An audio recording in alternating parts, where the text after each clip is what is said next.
Welcome to the Murali End. My name is Mark Machado. I'm joined by Dominic Machado. We have all the reaction for you minutes after the end of the second ODI between Zimbabwe and Sri Lanka.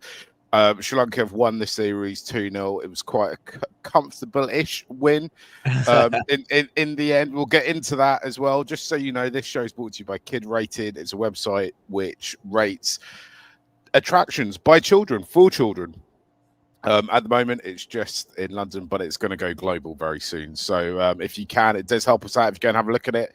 Even if you don't have children, you might want to know what an 8-year-old thinks of Madame Tussauds or London Zoo or Buckingham Palace. Go and have a look at it. You might get some helpful hints and tips if you are planning a trip to London anytime soon. Anyway, let's get straight into the game. What's going to happen is me and Dom are going to have a chat for 10-15 minutes, and then we'll open up the back studio. And you guys can come in and join us and tell us what you think as well, what we've missed, where it all bodes. I want to start, though, Dom, with the team selection because they did make one change for this, didn't they? It was a forced change, right? So my understanding is that Nishan Madushka was injured, and so they brought in Nuanindo Fernando to replace Nishan Madushka, and they brought him in as an opener. Now, let's just start with that. We'll talk about the combination, but to me, that's a huge problem, right? You've told Nuanindo he is competing for that 4 spot. He's going to play that 4 spot in T20 cricket, supposedly, and then you chuck him right into opening. And we know from the innings last time that opening the batting is hard against Zimbabwe, and Garava and Muzarabani can cause lots and lots of problems. And to me, that's just an unfair move to Nuanindo, right? It's great that he gets to play, but why don't you put someone who is more established in the team up to open temporarily?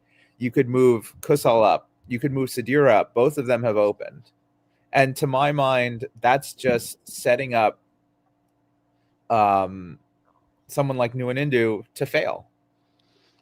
So I would counteract that with, I imagine that their thinking is actually we want to change as little as we possibly can. We think we've got our 3, 4, 5, 6, 7 set. They did well last time around. Let's give them another go. I also think at this level of cricket, if you've got the window who has done, has opened the batting in various different formats, and even in ODIs, before, right? And you go, look, you're in this side because there's been an injury. You're not in this side because we think you're in the best 11 at the moment. We think you're number 12 or number 13, depending on which way you want to look at it, right? So because of that, you got to go just take the opportunity that comes with you, right? That's the kind of thinking I got coming from what Russell Arnold was telling us when we spoke to him last week. Right. Thinking that they're likely bringing towards this team, right? Yeah, and I agree with that to some extent. But the major point of difference for me is that if you're putting Nuanindo in that role, I'm not evaluating him as an opener because it has not been telegraphed to me that that's why he's in the squad. And so my evaluation of Nuanindo, he didn't look great, but if you really believe he has the goods to be in the squad, to be in this team, you've got to invest in him and keep with him for a while, right? And that's what troubles me. And I think we saw this particularly with both Potham and Charith, is that they were given stability, and we've seen what they've grown into. We've seen this with Kusal Mendes. He's been given stability, and we've seen what he's grown into. If we truly, earnestly believe he's a match-winning player, you've got to stick with him, even though I agree he did not look good. He looked really scratchy. It was not the 14 from 26 kind of shines a more positive light. He couldn't get off strike. He struggled to rotate. There were a bunch of inside edges, all that. Yeah, I mean, I do think we're at so Jared Kimmer put a video out, I think yesterday, talking about why are Sri Lanka even playing these ODI matches. It makes no sense. There's a T20 World Cup on the horizon. ODI World Cup isn't for another kind of 18 months or so, right? I think there's definitely value in playing ODI cricket at this point in the cycle. I think first we need the points to make sure we stay high up the board so that we qualify automatically and all that. So that definitely helps. I also think this idea that you can put a team together kind of 4 or 5 months out from a World Cup and they're going to be competitive is a bit mad as well. I like the idea that we're trying these things and not trying these things. I also think, though, that, all right, we're being told he's there to play number 4, number 5, you know, for other positions. I still think, though, it's a fair point. This has come up. This opportunity has reared itself. He's just got to try and take it. Right. Right, Every time I see him play international cricket, to me, he looks slightly scratchier than he looked before that. And I think, to me, that indicates it's all in the head. It's all a mind issue, right? It's psychologically, he's not where he needs to be right now. And Mark, I agree with you 100% that they need to play these ODIs because the surfaces they're playing in are completely different than the ones that they're playing at the Premadasa in Sri Lanka. And you know, I saw someone post on X saying something like, you know, this is where Sri Lanka is, like, you know, when you don't play at home. And my point is, well, they might be there right now, but they absolutely need to play these games to figure out how to win these matches. Big boundaries, favoring pace bowling. How do you deal with it? So I think it's really actually very important, given how much ODI cricket they've played at home, to learn how to win in these different conditions. Deneth has just asked, where's that Jared video? Lol. I saw it on Instagram. I think it's just like a 30-second reel or a minute reel or something like that. If you go look at his Instagram, if you're there, actually, this is a good time for me to shout out Murali End's Instagram. We're trying to do something on Instagram, trying to get more followers there. We've just kind of broken 1,000 mark. So if you can follow us over there, that'd be absolutely excellent and brilliant. Yeah, Dom, I agree with you, right? Also, I think the other issue is that international cricket, because I think there's a weird frustration among some people thinking like, why Sri Lanka playing Zimbabwe again? Why are we always playing Zimbabwe, Afghanistan, and Bangladesh? I think there's 2 reasons for that. Firstly, the kind of bigger teams, actually, we play a reasonable amount, but they're not playing us annually like those 3 guys are, basically. And I think we've got to lean into that. I think we can kind of that, and they're not bad teams. They're not bad players. Playing Zimbabwe in Zimbabwe is a challenge. We've lost ODI series in the last few years at home to Zimbabwe. Like that has happened. The players are good, and I think the Zimbabwe team playing against them in a Sri Lanka jersey is really good experience for some of the for Nwindu, right? For some of the other players that aren't at the moment getting near the T20 side. Whether or not you think they should be there is a different question. I also think the way T20 cricket's gone is it basically now it's a lot more like kind of professional football. Obviously, I've got Liverpool versus Arsenal on my second screen here, right? Where in terms of all our best T20 players are just going around playing T20 cricket in these leagues around the world, IPL, CPL, BPL, Big Bash, SA20, all that, all the good stuff. And then they're specializing more and more and more every time they play these leagues, and they're coming together for the national side. And it's all, when you go to the World Cup, it's which national teams management can organize their stack of superstars better than anyone else. Like a World Cup situation. It's a bit like a World Cup situation where the ODI game basically only exists in this when we decide to play it. So I think if we weren't playing them now, we'd be frustrated when we turn up to the World Cup 6 months before, going, "Why we're not ready? We're not ready. Why have we got antiquated plans?" That's basically what happened in 2019, going into that World Cup, right? We hadn't planned, right? And I think this is part of what we saw is that there are some antiquated plans still existent here. We were talking about the team setup, right? We talked about the lack of a, you know, 5th bowler, and they didn't change anything about it. And Jonathan Lianage bowled 7 overs today, and Asitha Fernando did not look his best, which is totally fine. You know, that's something that happens every once in a while. But a better team would have smashed Jonathan Leonagay around the park. I And massively agree with this. I and agree. yeah, I again I was awake. The body was in front of the TV.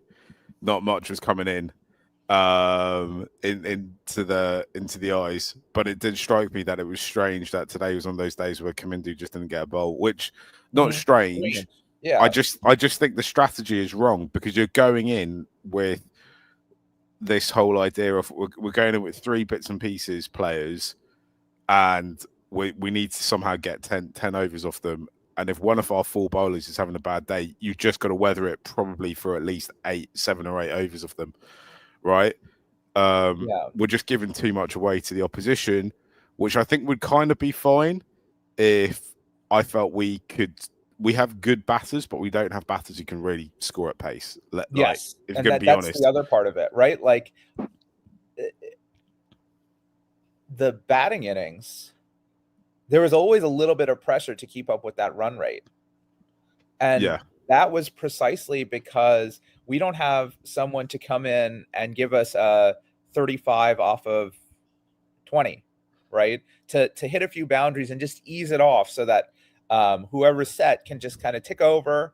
And Asalanka can do that, but he is really kind of the only one who does that consistently. So if he has that pressure on him that if he doesn't make a big score or he doesn't get the boundaries, what's going to happen? So the run rate always stays a little bit more uncomfortable than you'd like it to, because this is a match when you say, okay, it's 7 runs and over, or it was like 6.7 runs and over with 10 to play.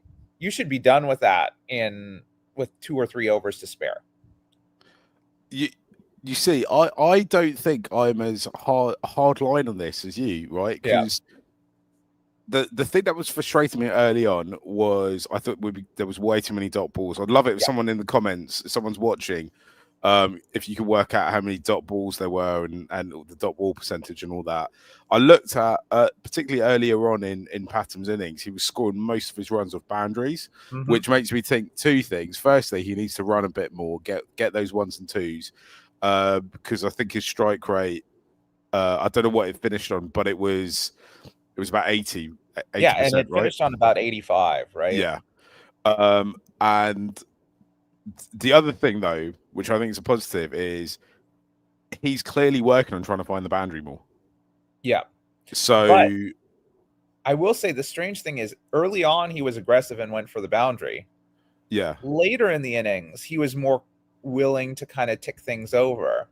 So it's really, it's an interesting dynamic, because I do agree with the too many dot balls. I think they need to rotate strike. Like if you don't have guys who can find the boundary at the end of the innings, that's what you need to do. You need to get ahead of the rate. Yeah. Right. I 100% agree with you. Like I'm fine with, and I think it's different ways to skin the cat. I think that's why you have Kusal Mendes, because Kusal Mendes, like he got out playing an aggressive shot, but I'm okay with that because you need someone to add that impetus to the innings to make it a little bit easier for Patham to play his natural game. So that was, to me, like, the boundary rate was a little bit underwhelming. I do want to ask, pick up one of the questions that came up here about the balance of the team. So Jay writes, once Hasaranga returns, the team will balance back to normal. Okay. And then Tharuka asks, who is left out of the team? So imagine Hasaranga's fit tomorrow.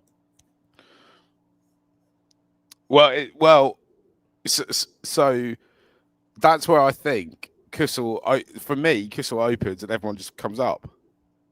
That after these 2 games, that is the obvious change to make, right? But maybe you might have to rejig it, but effectively, when he bats at 7, Kamindu at 6. I don't know if you still keep Charath at 5 and put Jonathan at 4. Whatever, which way they want to do it. But I think that's what happens. Who bats at 3? So I don't know whether that would be. Has Sadira had a go at 3 yet? I can't. No. We're chopping and changing things around so much. And this is the thing. Kusal Mendes is you saw the stats on the screen today. He's the leading run scorer in ODI cricket, batting at 3. Tharuka said 48% dot balls today. Not good, I don't think. Yeah, but I agree with your general perception, Mark, that moving everybody up a little bit would be the right thing to do. I think we're playing an extra batter effectively. Yeah.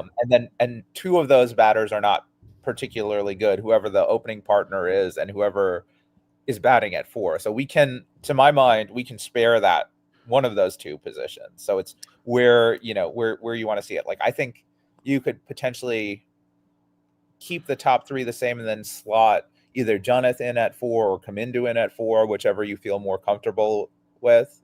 And then Charith. I think Charith could also bat at 4 if he wanted to, but I like him at that 5 position. Should we get I'm big.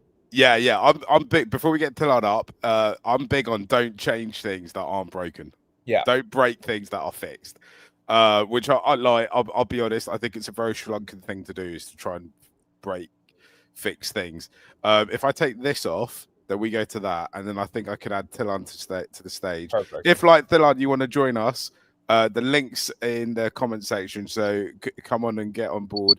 Of course, Dom, you won't know this, but me and Tilan are friends from way back. This time last year, we met at Lord's. He was at the game. Yeah, Tilan, whereabouts you joined us from today? You in Wales?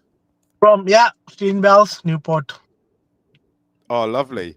Lovely. Have you moved to US what would you like to say? Man? Pardon? Have you moved to US, or I'm here for a little bit because my wife got transferred here for work, but we're coming back next month, so I'll be back in London. Actually, what I can actually also tell you is I'll be back in London for 2 weeks. Then we're going to Colombo for 2 weeks, and then we're coming back to London again. So hopefully, if there is no delay on flights, hopefully I'll be at Sri Lanka versus Australia in Colombo for the Women's World Cup game. Yeah.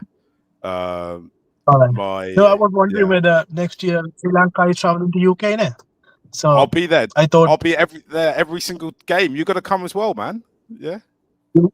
Probably we'll be traveling with them. Yeah. It's just regarding your suggestions regarding the team balance. I think they are just like doing some experiments regarding number 4 position, because Kamidu used to bat at number 4, isn't it? He used to bat at number 4. Then he's down the order now. But I guess when it comes to bigger team or something like that, they're gonna go for like 6-4-5 team, probably like 6 batters and 5 bowlers with Kamidu in the team. So obviously, if he bats well, he will be classified as a all-rounder. Rounder, sorry. Then I don't know why the fuss is about Nishan Madushka. But how many matches he played? He's about like 5 matches, 6 matches max. Like first 3 matches, he was good. Then he had a flop. He had a flop within against Bangladesh and here in Zimbabwe. And apart from that, he was really good. And even the domestic match he played last time, he scored about 175 runs. So I think we need to they need to give him some chance, because everyone's talking about giving people some chances, and once they fail like one match for the twice, they will be like, oh, why are they playing him again and again? Yeah, I think they need to give him a fair bit of chance, and even as the fans, they need to help them as well, like rather than going on the of social media saying, okay, this guy's the flop, why are you playing him again and again? So that's the best I think they should do. You're totally right. He's had 8 matches, right? We see him as a talented player. I think today he was excluded for injury. He did something to his shoulder in the last match.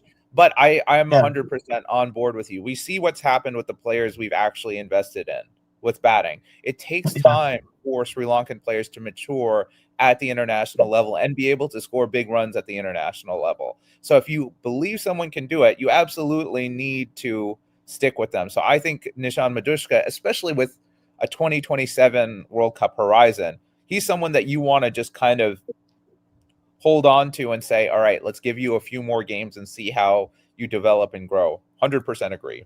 I think your especially suggestion that we might play 6-5 for the bigger size is an interesting one, because I think I basically agree with you, but because of that, I think it's weird that where if you think this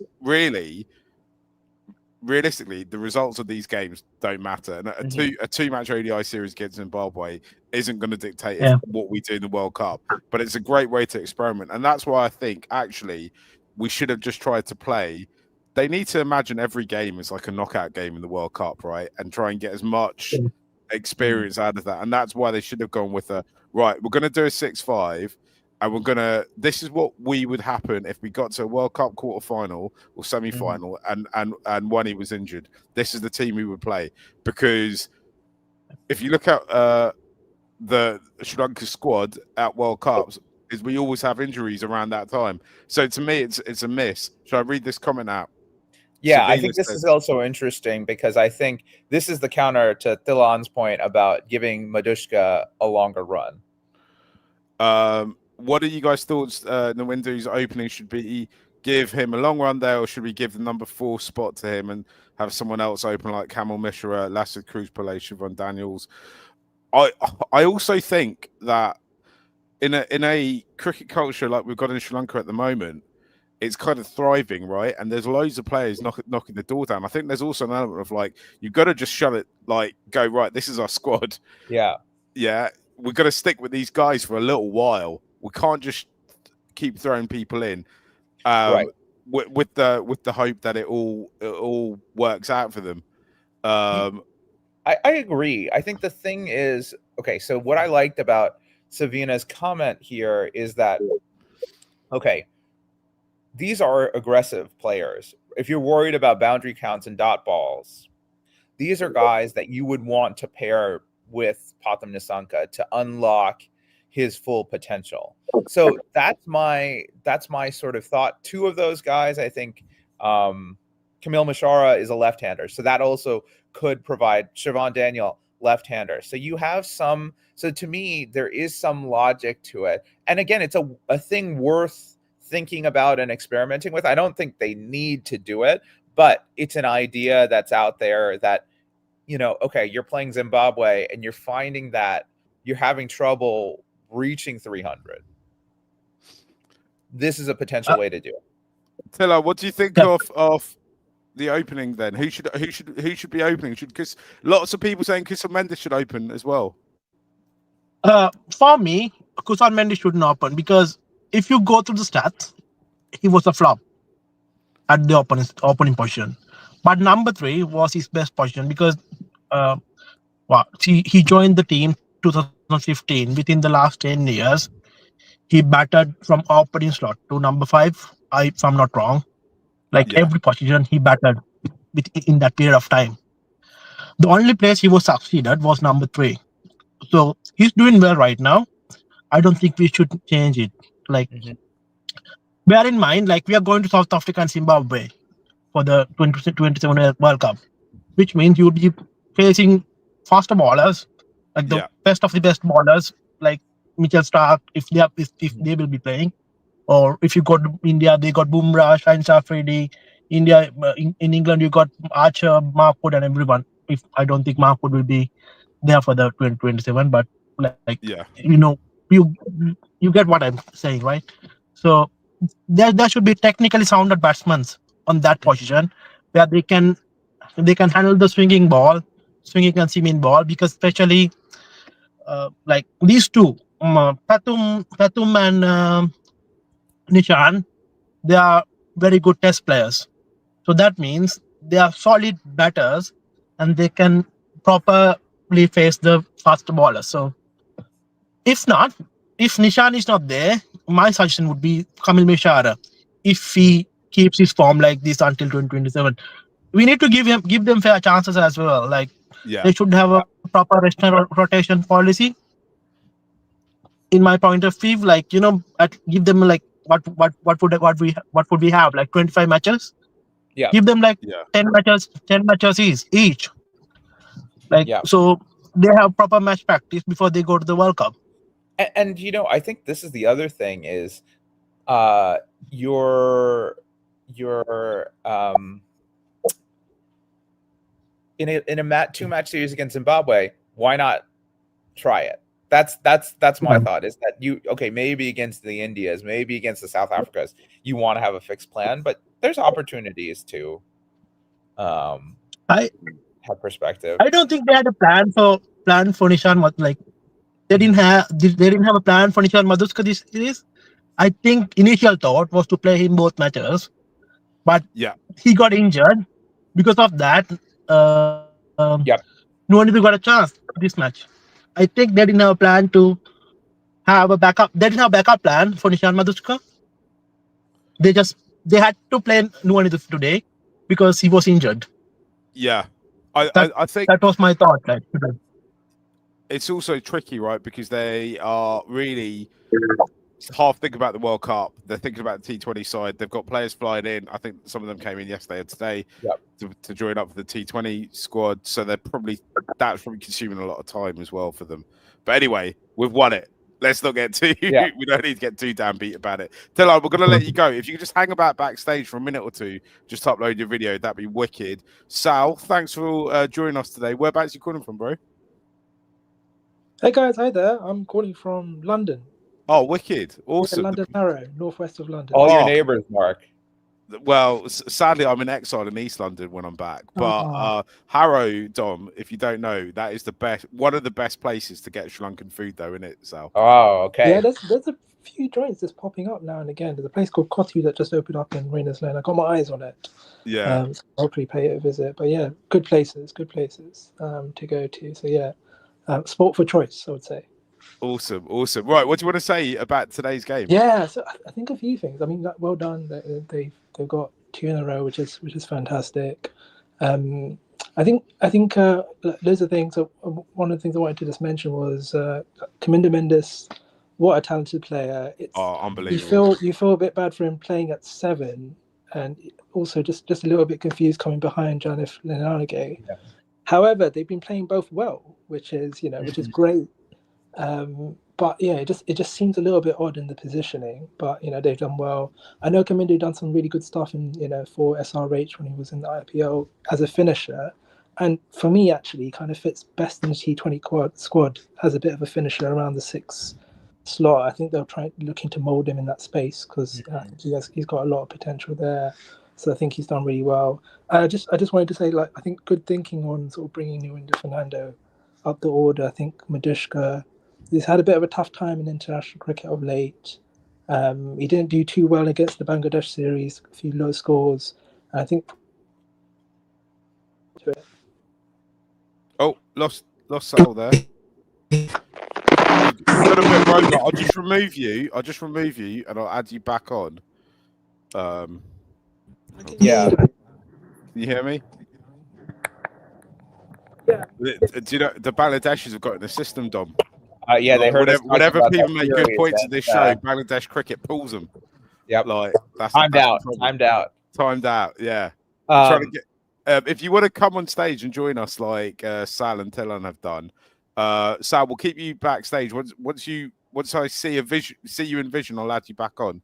Then I was going to say to Sal's point, it's what we got to earlier, right, Mark? That you have to have your game plan for how are you going to score 350 runs. It doesn't have to be, okay, we'll set a base of, 180 and then double it after 30 overs, right? You can approach that many different ways. You can take it out at the top and then consolidate. You can, and I think what we have to be aware of is what is that plan? What does it look like? And how do we actually execute it? And if that means Kamindu plays this odd role at number 6, that's okay with me. What I'm not okay with is asking Kamindu to do a traditional finisher's role. So play him at 6, play him at 7, but know that he's not Desara Pereira, right? That's not, we can't ask him to do that. And it would be unfair for us to ask him to do that. So yeah. You see, I think of this slightly differently, right? I'd say let's try and add Sal back and see if he's there. Sal, you there? Yeah, can you hear me, guys? We can hear you. We can't see you, which is a shame for us. I'll leave you on. So Sal, my take on Kamindu Mendes is, and I said this the other day, is I just think he's clearly got an absolute ironclad mentality. Sal, I'm going to have to take you off because there's some weird the Bangladeshis are interfering again. There's some weird. So with Kamindu, I just think if you just tell him, right, we think over the next 4 or 5 years, even potentially longer, over the next decade, you could be a finisher for us. We want you to go and develop those skills. I think he's the kind of bloke who can go away and he'll figure out how to get his boundary percentage up, how to cut those dot balls out, how to get those fours and those sixes. I think he's got that in him. I really do see that in him as a player, and I think that's that's what we've kind of got to lean into, because we know we were talking earlier about how Sal seems to be back. I'll add Sal back. Sal, welcome back. Oh, we can see you. We can't hear you now.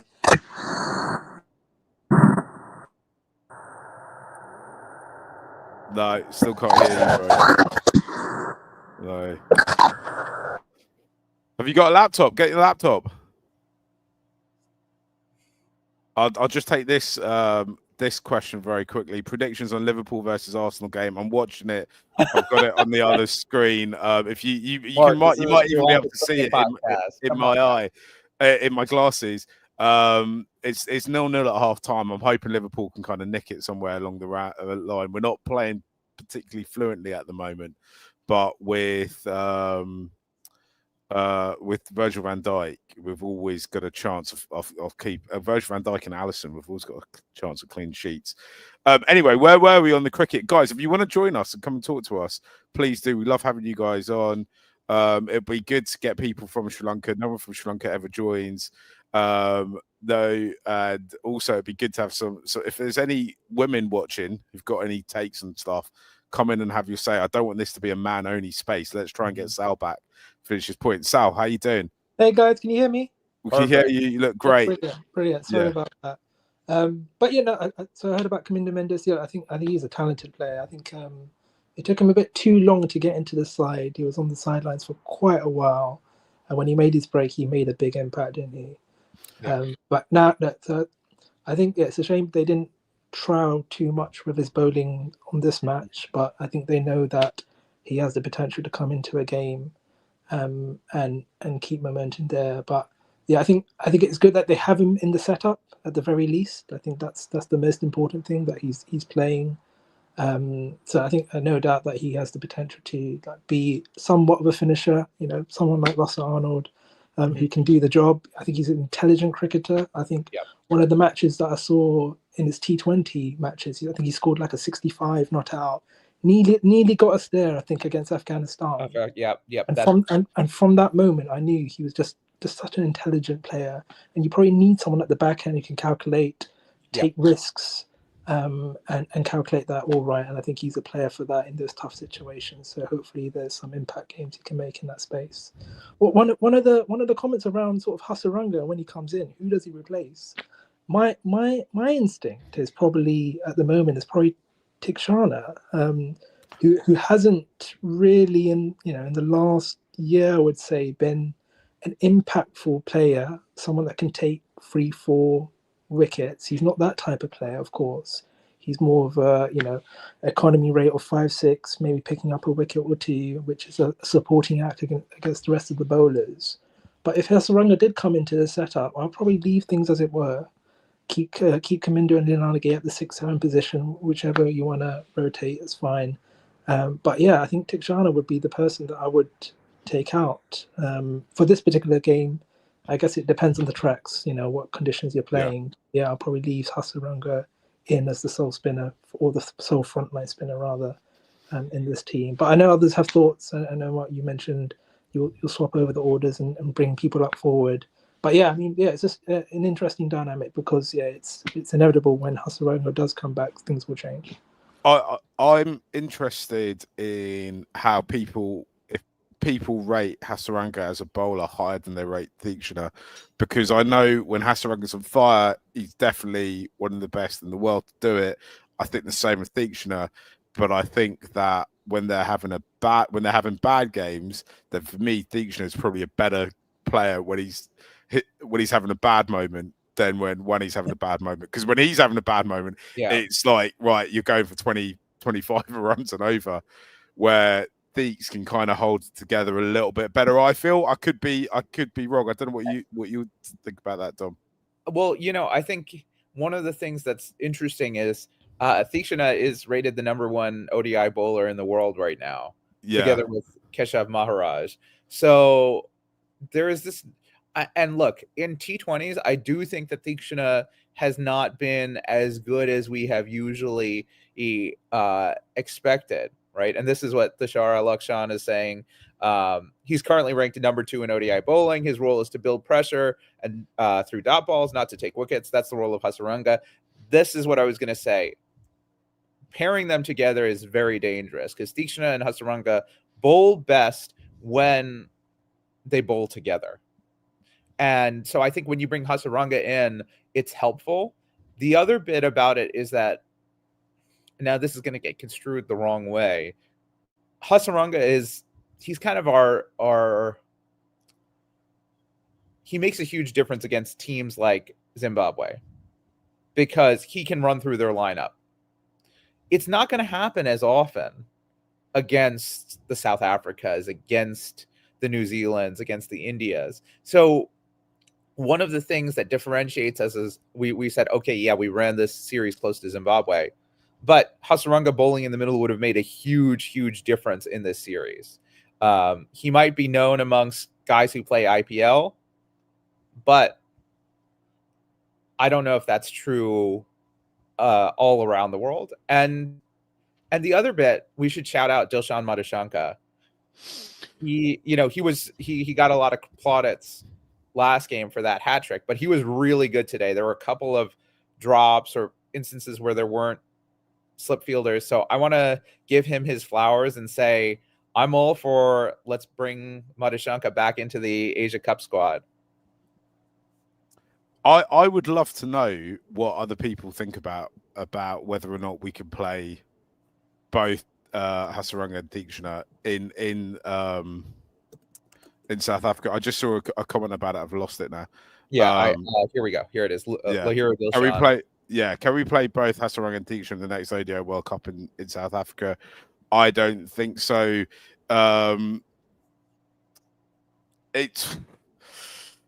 There's a lot of cricket still to be played. Both of those players are going to come in and out of form a lot between now and then as well.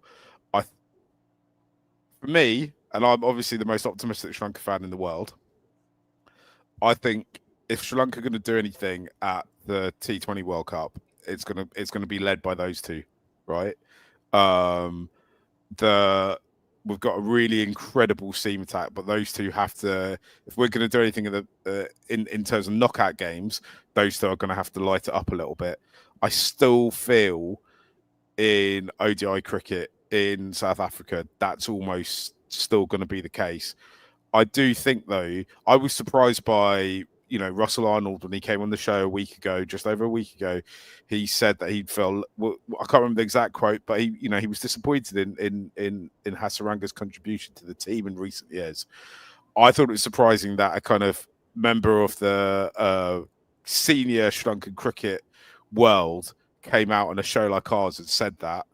But I think it shows that there's a lot of pressure coming on to Wani to develop his game and to move into become more of the match winner that we all know he can be and thought he was going to be. Well, Mark, I think it's one of those things where when you have a player of Hasaranga's quality, perception gets warped really easily because he can be a world-class 3-level player, right? He can field well, he can bat well, he can bowl brilliantly. And I think that what gets distorted is he brings a massive impact to the side. We looked at the balance, right? That not having Hasaranga disrupts. And yes, maybe he hasn't achieved as much in batting as we'd wanted. But in ODIs, he averages 25 at a strike rate of 110, which for a 7 is not a bad record, right? And then you combine that with his bowling prowess, and you have a really high value player. So for me, would I love Hasaranga to take over games more frequently against bigger teams? Absolutely. No doubt about it. Would I like him to bring that ODI batting average up? Yes, absolutely. But he is so key to what we do. And we don't have many players who can impact the game like him. And we absolutely need him in that squad. Can I change the topic almost totally? Yeah. Dishara Lakshan has commented. Thanks for your comments. Keep them coming in. If you want to come on stage with us, I'll put the link back into the comment section, so you can come in and have a chat with us. We'll probably wrap this up in the next 5 to 10 minutes, mainly because I need to watch the second half of the Liverpool Arsenal game. Tishara said not having DRS was weird though in a series between two test nations. I absolutely agree with that. I'm not sure. I think there's also it kind of DRS is neither here nor there, right? In terms of whether you have it or not. If you don't have it, both teams are at a disadvantage, so it doesn't change the result. However, we do know that in all the major sorry, I thought Arsenal just scored, but they were showing highlights off the West Ham goal. We know that in all the major ICC tournaments, and there's a lot of them coming up, they're coming thick and fast, there will be DRS. So I think, firstly, SLC should insist that anywhere we go, there is DRS. Yeah. If there is real financial issues about not being able to provide it, I think SLC should try and work with them to be able to find somehow to pay it. I also think the wider thing is the ICC should just not let two test playing teams play without DRS. And then in the Asia Cup, apparently, according to learning videos by Nikhil, well, they don't have DRS in UAE either, which that seems to me to be a huge deal. Like, yeah, I didn't really, I hadn't read that anywhere. And also I kind of can't believe that's true. They've definitely had DRS in previous Asia Cups. I'm sure of it. Because the reason why I think it's important, right, is because we need to kind of figure out how to manage it. Do you remember when the whole review system started? Yeah. Sri Lanka were abysmal at using it. And we kind of figured out over time how to use it. We got better at it. Mm-hmm. And therefore, if we're going to turn up in tournaments, I'm reasonably sure England will never have played or haven't. It would have been years since England last played without a DRS system. Probably against India, right? Because remember when India wouldn't had the exception, yeah.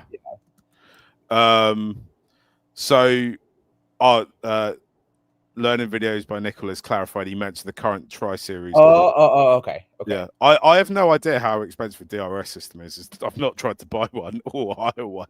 I might look into it though and see what the economics are off it. I'm surprised that you can't find something to sponsor it. You know how, like, when you watch tennis, it's always sponsored by the time sponsored by Rolex.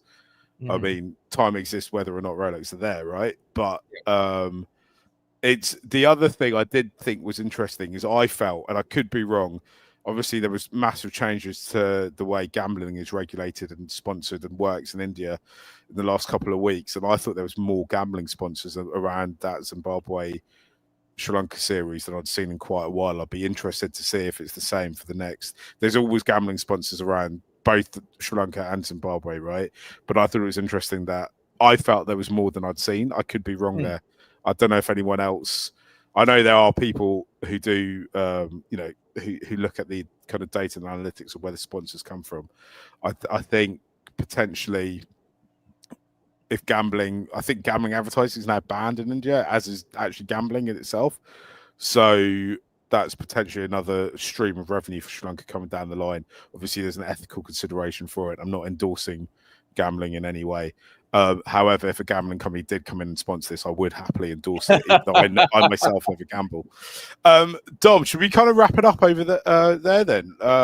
Another kind of successful ODI series win, another lot of things to talk about and much more food for thought. I think all the questions we had coming into this ODI series.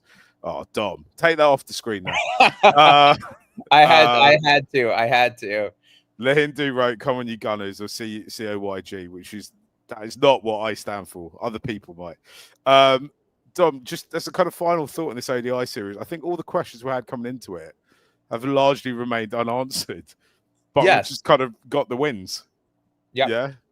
And I think we will forget this series. I forget cricket. I forget everything always the minutes after it's done. But I will never forget Dilshan Madhishankar's final over in that first ODI. What a game that was. What a hat trick that was. Thanks for the memories, Dilshan. Thank you, Zimbabwe. And I'll add, Mark, we've talked about us being scratchy the first match. If this series, does the job of knocking the cobwebs off before we play the Asia Cup, I will gladly take that as the result. Yeah. Look, when's the first T20? Is it Wednesday? It's Wednesday. We'll be back. We'll be back shortly after the end of that. I've got a busy day on Wednesday, but part of that will be watching that game and talking to you guys. Thank you for watching. Thank you for listening. See you all on Wednesday. Bye.